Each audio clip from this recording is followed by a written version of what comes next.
Ponpes Al Zaitun di Indramayu, Jawa Barat tengah menjadi sorotan publik karena diisukan memiliki bunker hingga gudang senjata. Seperti diketahui, Ponpes Al Zaitun tengah ramai dibicarakan seusai diduga terafiliasi dengan NII. Ditambah lagi rekening milik pimpinan Pondok Pesantren Al Zaitun Panji Gumilang dibekukan lantaran diduga terindikasi adanya pencucian uang.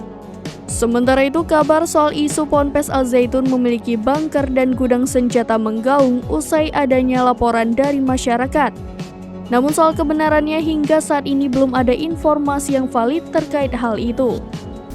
Menanggapi hal itu, Gubernur Jawa Barat Ridwan Kamil mengaku belum mendengar informasi soal isu adanya bunker dan gudang senjata di Ponpes Al Zaitun.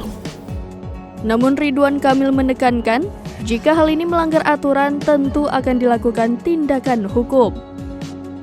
Di sisi lain, Ridwan Kamil menekankan apabila isu adanya bunker dan gudang senjata di Ponpes Al Zaitun tersebut tak terbukti, masyarakat tak perlu membesar-besarkannya.